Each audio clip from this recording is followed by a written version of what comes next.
श्रीराम समर्थ. श्रोते हो, आपण ऐकत आहात श्री गोंदवलेकर महाराज यांचे प्रवचन. निश्चयपूर्वक नामस्मरण आणि चित्तशुद्धी.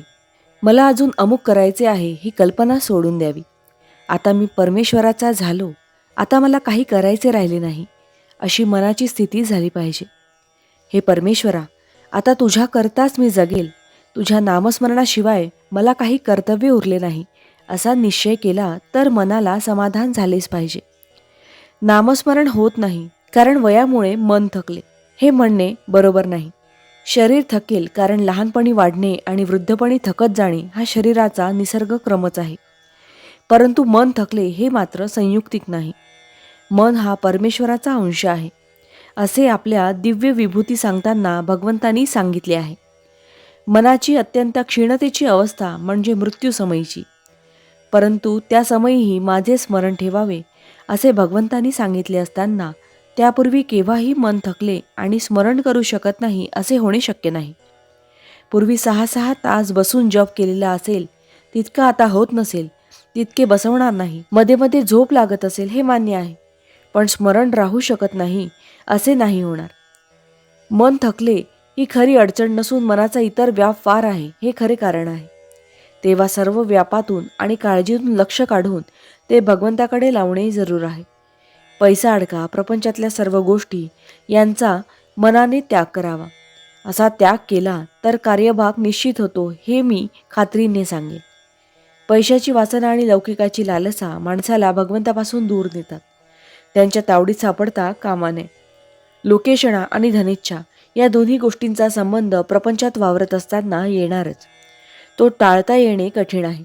पण ज्याला भगवंताचे प्रेम पाहिजे आहे त्याने त्याचा गुणधर्म ओळखून त्यांना वापरावे, म्हणजे त्यांच्यापासून उत्पन्न होणारे दोष त्याला बाधणार नाही. धर्माचरण, भगवतभक्ती, नामस्मरण आणि सत्संग हे चित्तशुद्धीचे उपाय होत. किंवा एका शब्दात असे म्हणता येईल की सत्संग हाच याला तोडगा आहे. चित्तशुद्धीचे लक्षण हे की आपल्यासारखे सर्व जग सुखी असावे ही भावना असणे. ही भावना वाढण्यासाठी सर्व जग सुखी असावे अशी प्रार्थना करण्याचा नेहमी परिपाठ ठेवावा, म्हणजे हळूहळू भगवत कृपेने साधेल. अभिमान हा मात्र चित्तशुद्धीत बिघाड करणारा आहे आणि तो केव्हा डोके वर काढील आणि घात करील याचा पत्ता लागणार नाही. पण भगवंताच्या स्मरणामध्ये अभिमानाचे मरण आहे. म्हणून आपण भगवंताचे स्मरण अखंड टिकवूया आणि आनंदाने राहूया. भावार्थ, नामाशिवाय जगात दुसरे सत्य नाही अशी दृढ भावना करावी. जानकी जीवन स्मरण जय जय राम. महारुद्र हनुमान की जय. समर्थ रामदास स्वामी महाराज की जय. सब संतन की जय. श्री अनंत कोटि ब्रह्मांड नायक राजाधिराज सच्चिदानंद सद्गुरु श्री ब्रह्म चैतन्य महाराज की जय. जय जय रघुवीर समर्थ. आता आपण 13 वेळा नामस्मरण करूया. श्रीराम जय राम जय जय राम. श्रीराम जय राम जय जय राम. श्रीराम जय राम जय जय राम.